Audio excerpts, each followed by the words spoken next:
Hi, today's video is going to be an unboxing video, but not just any unboxing video. It's going to be an unboxing video of a NuTone IMA3303L. L is for biscuit. This was delivered to my office today. It was something that I bought on eBay about a week or 10 days ago. And the reason I decided to buy this wasn't because I need one more 3303 master station on the shelf. It was to illustrate a point that I make with people during conversations every single week when they call me about problems with their 3303 master stations. The seller of this item stated in the auction listing that this was new and unused with no cosmetic defects, in its original box with all its original paperwork and mounting hardware. It was represented as a new old stock IMA3303L master station.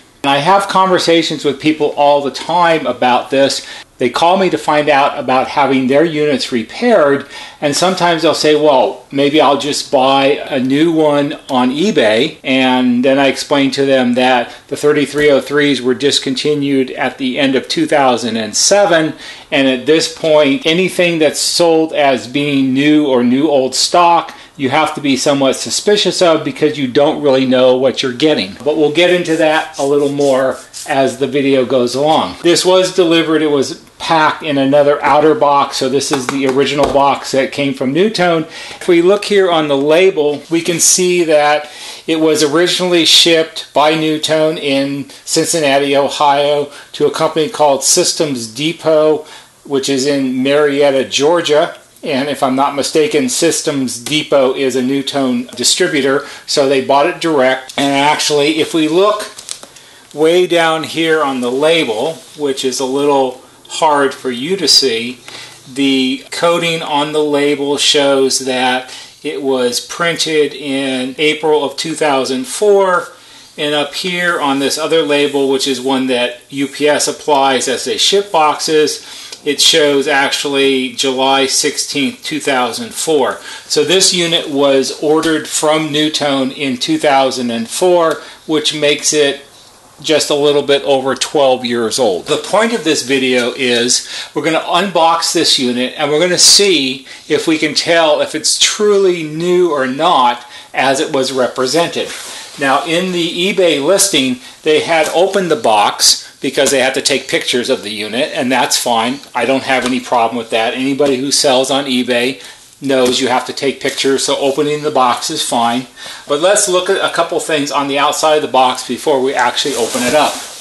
On almost all NuTone Intercom System models made since around 1994, they have serial numbers. And here on the outside, on the end of the box, we have a serial number, spot for a serial number label, and it actually does have a serial number here, and it starts with the letter S, and then it's 40160504. So that would be the serial number that matched the unit that was placed in the box, and NuTone, starting in around 1994, actually did track units by serial number and where they were shipped to and who they were sold to, and it was part of their tracking for warranty and other related issues. So it has a serial number. So let's go ahead and unbox it, open it up, and see what we have inside. We'll just cut the tape and we'll open it up. Now, I don't expect what's inside to be in perfect original factory packaging, the order of things in here, because they did take it out to take pictures of it. So we'll cut them a little slack on that. I am working from the perspective or the point of view that this is exactly what they claimed it to be, which is a new, unused, never installed 3303 master station. So let's see what we find inside. So we've got some bubble wrap, and inside the bubble wrap we have an instruction sheet for a music and sound, the competitor's Chime Module. See, music and sound systems. So this doesn't belong in the box. However, since Systems Depot probably sells more than just NuTone intercoms, it got ended up in the box somehow. Not a fatal thing. We'll put that off to the side. I don't really care. Here we have the original installation instructions. It seems like it hasn't necessarily been opened, but maybe it has. That's all right. And you've got the usual, you've got the actual installation manual. You have a supplement sheet, which is a note to the installer that says, if you have a problem, before you return it to where you bought it, call us and we'll help you out. That's good. Here's an addendum to the 3303 installation manual, which talks about how to make an adjustment to the intercom gain or volume because they made a modification on the way the set was manufactured, so it informs you about that. And then it's just the ordinary installation booklet. That's fine. And then we have an owner's manual, and if it's really complete, in the back of the owner's manual you have the pre-printed labels, which you would peel off and place under the appropriate room control switches so you know which switch is which room. So this is all good. This is worth a lot because you can't get these anymore. Anyway, so that all looks good, so we'll put that over there. And let's get to the heart of the matter. We'll slide this out. And inside, this is from the company that sold it, so we don't care about that. We have a couple things inside. Set that up like that. This is the installation hardware. This is the mounting brackets and mounting screws for the master station. And originally that would have been held in place in the styrofoam right here. It would be like this, pushed down in this little slot, and there actually would be a piece of tape over it. So the tape is missing, and that had fallen out. Again, not a fatal flaw. We'll put that back on there like that for now. Here we have a terminal board. It obviously has not been removed from its cardboard holder, which is fine. And when this set was new, this would have been placed on the back between the two styrofoam ends with a big piece of shipping tape across to hold it all together. That's what kind of held the styrofoam in place, so I think it was easier to place the whole thing in the box that way. So that's okay.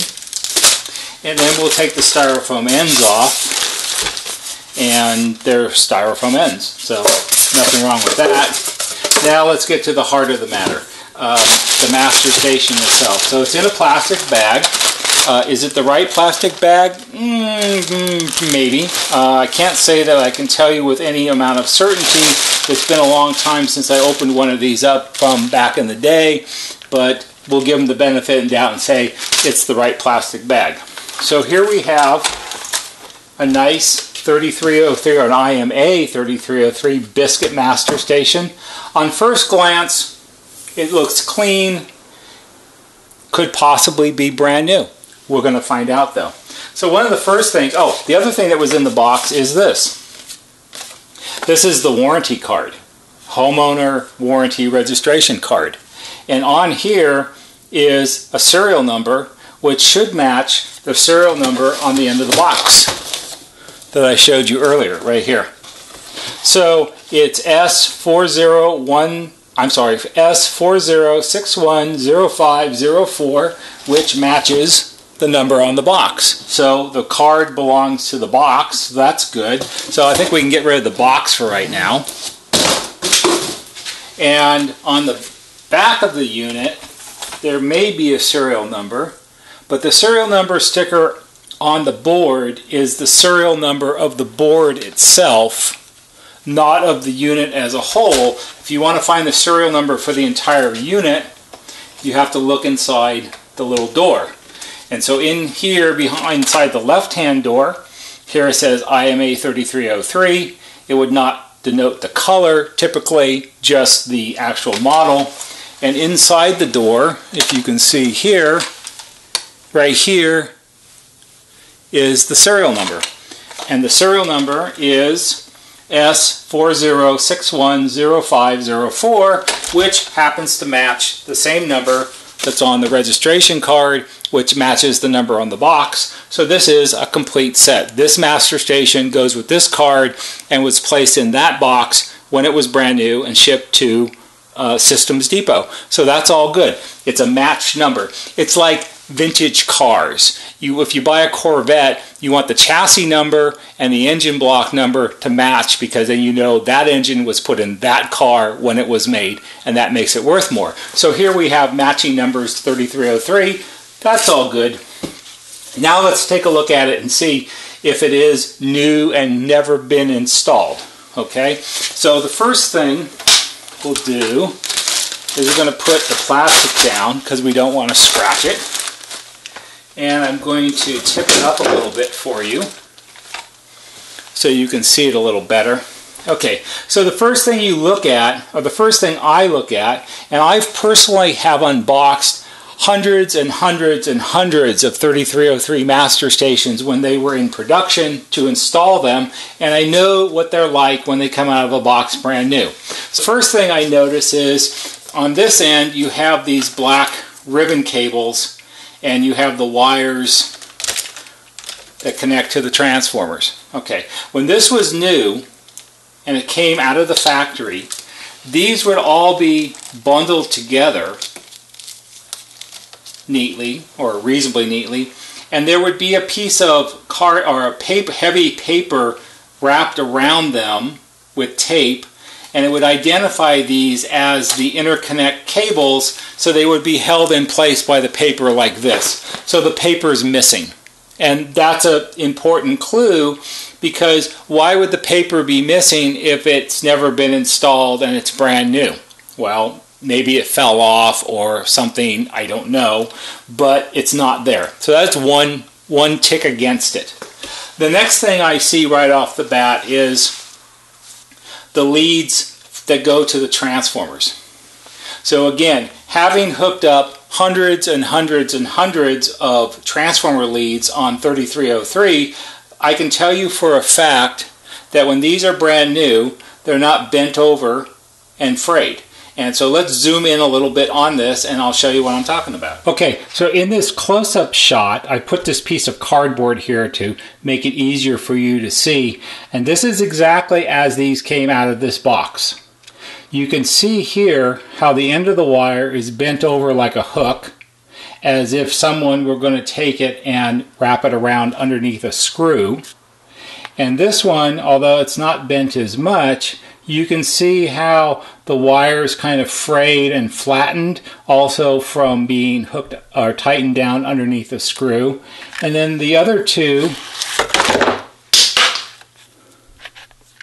are very similar. They're both bent over some, and they're both kind of frayed. The other telltale sign that something's not right here is when this was brand new, this is a little warning label that was put on the transformer wires to help remind the installer that this is a low voltage connection and should be connected to a 301T transformer and not hooked up to 110 volt house power, which will immediately blow up your intercom system. So when this was brand new, this red warning tag would have been on both of these leads. There would be two red tags. So it's obvious to me, having installed a lot of these, that this set has been installed. Now, it's not what the seller said, and it may not be a fatal flaw against the unit, but it's not brand new. It has been installed. Even if it wasn't put into a customer's house and it was only there for 10 minutes, it's still technically not new. It's been installed.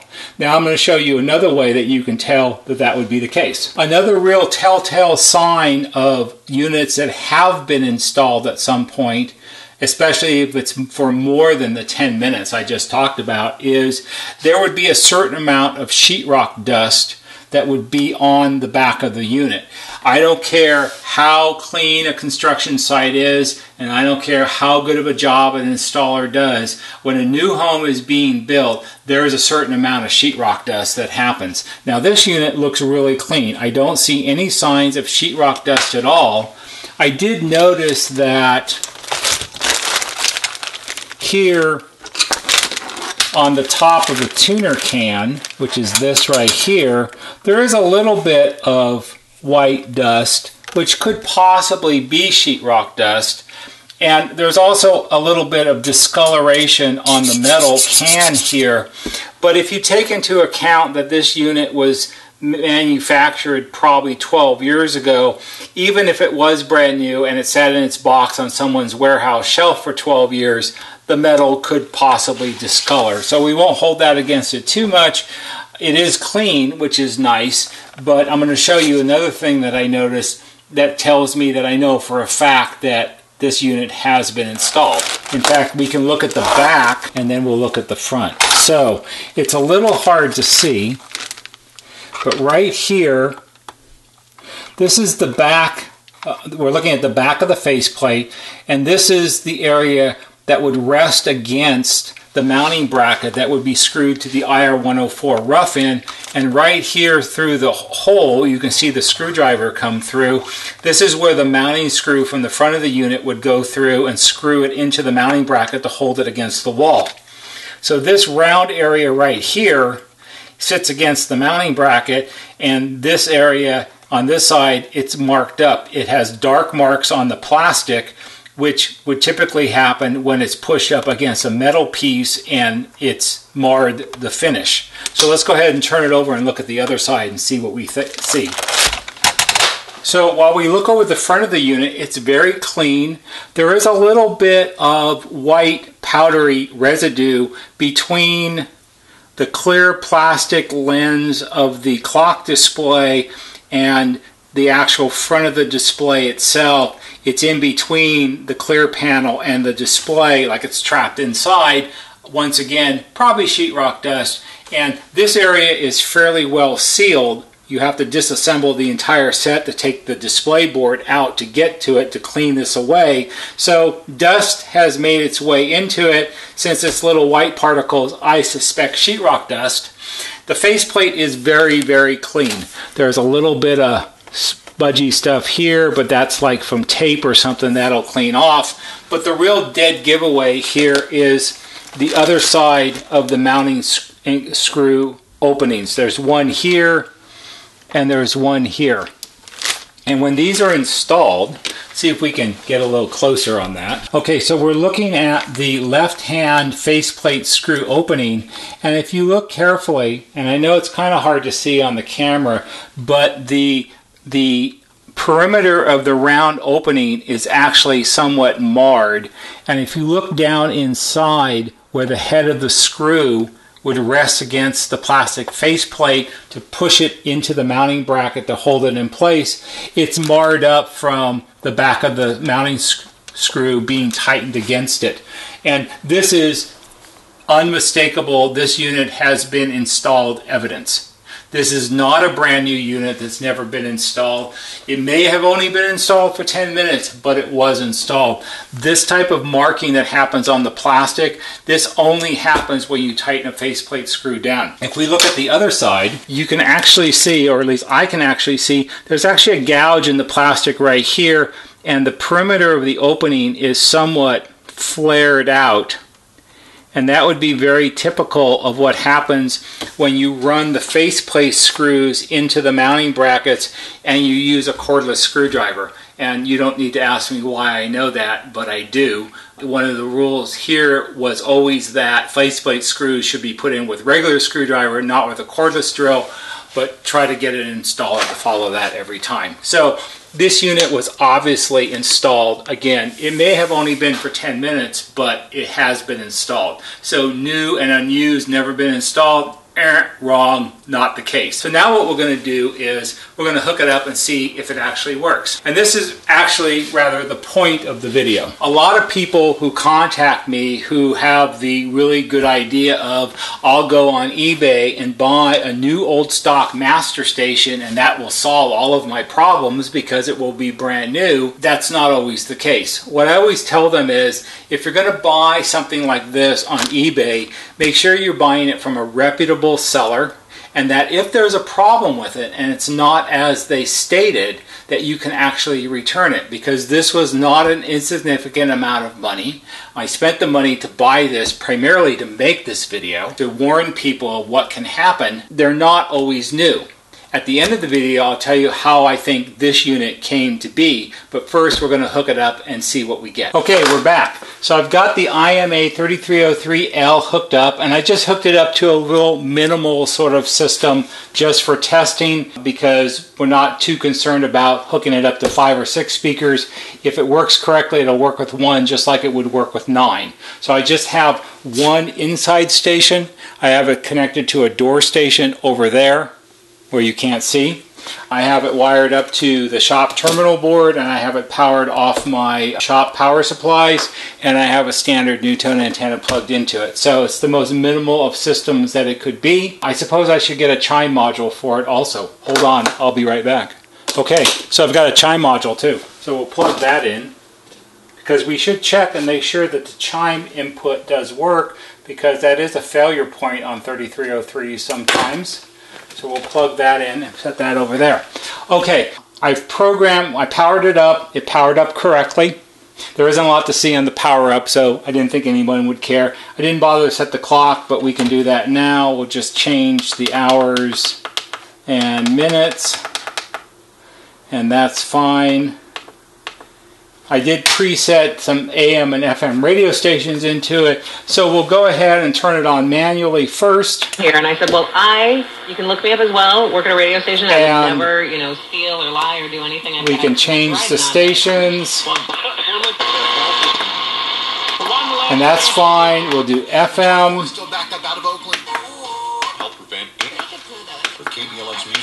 And that's okay.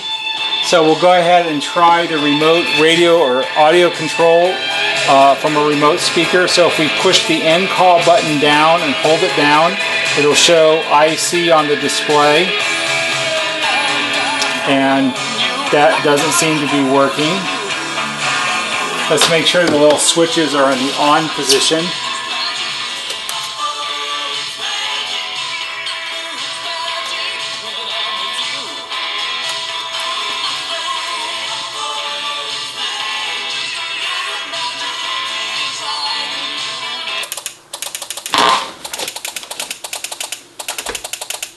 Well, that's rather interesting.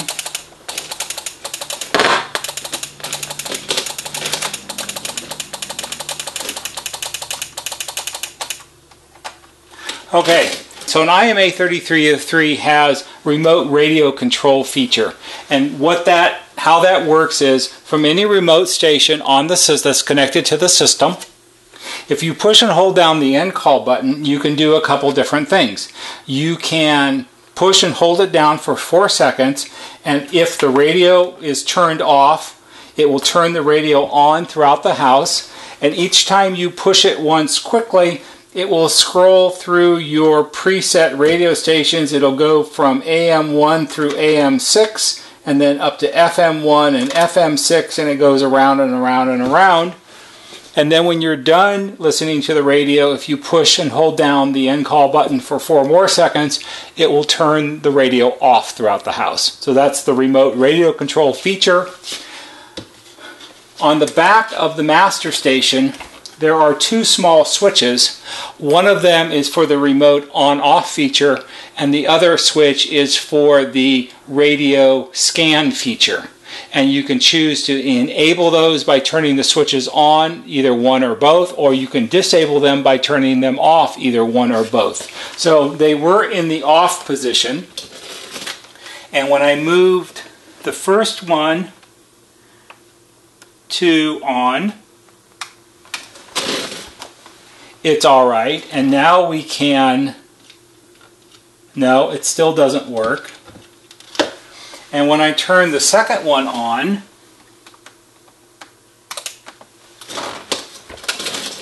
we had a lot of wild clicking, which I'm not sure why that would have been. There it goes. See if it's going to do it again. So the intercom relays are energizing on their own, which indicates a fault in the master station. So just to give it a fair shot here, I'm going to go ahead and do a reset on this. It just clicked again.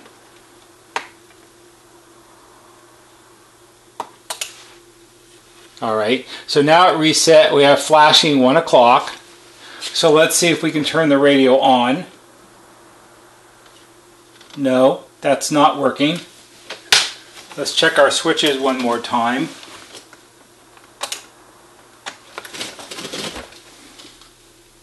And no. See, the remote radio control feature does not work. There's a problem with it, and when you enable the features on the back of the unit, you get this random audio intercom relay clicking thing going on all the time, and that indicates a problem with the master station. We know the radio plays. Let's see if the Chime module rings.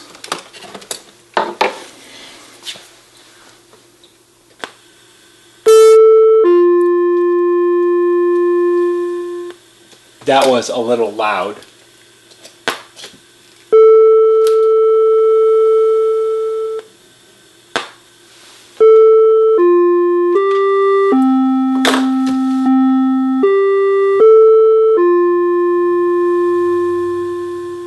Okay, now we know the Chime module works. That's a good sign. So let's go ahead and test the intercom functions and see what happens. So behind the left-hand door is the intercom volume adjustment. I'm going to turn it all the way down, which is counterclockwise. I'm going to turn it up a little less than half, which is a good starting setting. And the way it should operate is I'm going to push the door talk button and tap on the speaker, and I should hear it come out of the door speaker on the end of the workbench. And then when I release the button, it will go into reply mode, and I can tap on that one and hear the answer back. So I'm pushing it. You could hear it go click. No sound, no intercom at all. So let's turn this up all the way just to make sure. Shouldn't have to do that, by the way. Nothing. Nothing there. Nothing there. We'll end call. Now we'll try the inside patio talk. So IMA3303s have what's called hands-free reply to the master, which means I can speak here by pushing and holding down the inside patio talk button, and when I release it, the reply from the remote speaker should be hands-free. Works a lot like the front door. So we'll push and hold. Nothing coming out of that station. Wrap here. Nothing going back to the master. So that doesn't work at all. So no intercom functions that way. We can try the intercom from a remote speaker. We'll do door talk. And it doesn't even energize the relays. It's as if it's dead. Same thing for inside patio talk. We can try monitor, so I'll move the room selector switch for the master on to monitor. And at this point, the tapping sound should come out through this speaker, and it's not.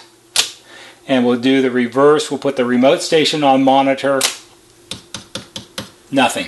Okay, so essentially we have no intercom functions whatsoever, and we don't have remote radio control. So the Chime module does work. So I guess this set works about 30% of what it should work, which is pretty disturbing for a unit that was supposed to be new, never installed, unused, out of the box, perfectly working unit, because it really isn't. It actually has a lot of problems.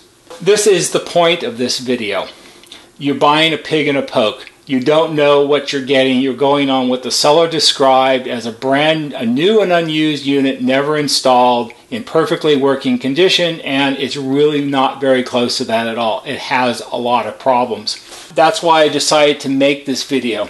When you think that you're going to make your life simpler and you're going to get a really good deal and buy what's supposed to be a new old stock unit online, you have no idea what you're actually getting. One of the things I tell people all the time is often all you're doing is trading one set of problems for another set of problems. So then the real question is, where did this unit come from? Well, we know that it came from NuTone in 2004 because that's what the shipping label said. So why is it here today? If it's defective, why didn't it end up back at NuTone for some reason? Well, the way the warranty program worked with NuTone back in those days was if you were a distributor like we are, and you went out and installed a unit, this unit, my guess is, probably was a unit that was bad out of the box. The installer took it from the shop, he went out to the customer's house, he installed it, and when he hooked it all up, he found it simply has problems. It doesn't work the way it's supposed to work.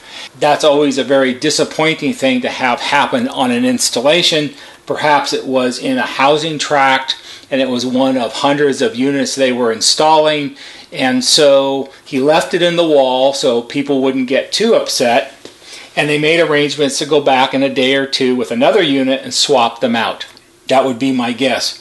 They had a defective IMA3303.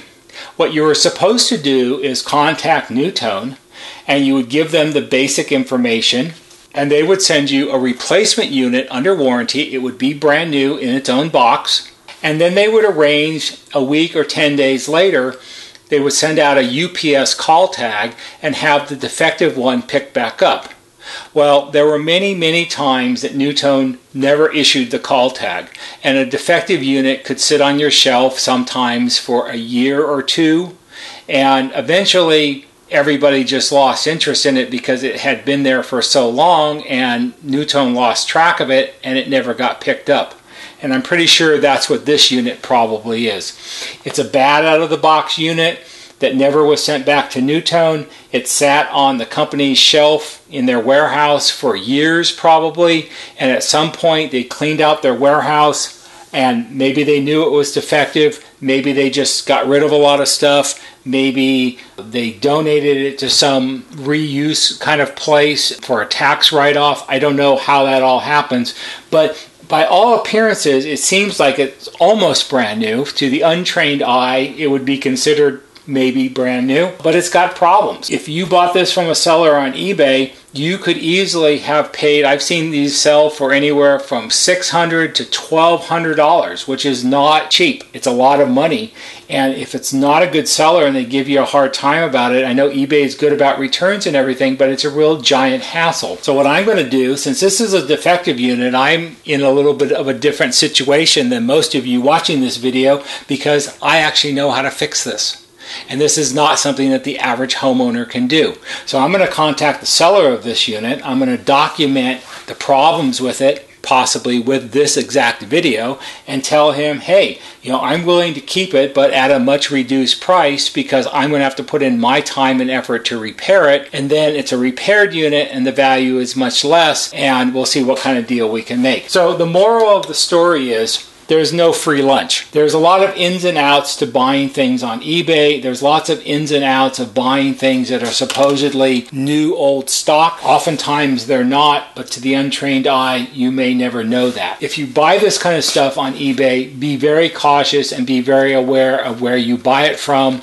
If you buy from other online sellers where the return policies are less enforced than they are on eBay, then it's like the Wild West. It's all up to you to make it all happen if you have a problem. So that's all for today's video. I hope I've enlightened you a little bit about the risks of buying new old stock items on eBay. I hope you found this video to be interesting and helpful. If you did, please give it a thumbs up on YouTube. If you would subscribe to our YouTube channel, we would appreciate it. Our YouTube channel is ad-free, as is this video, and they always will be. We make these videos to try to inform and help people. We don't generate any revenue from this, but if you subscribe to our channel, it raises our search rankings on YouTube, which means more people will find our videos and we can help them also. So that's all for today. See you on the next video.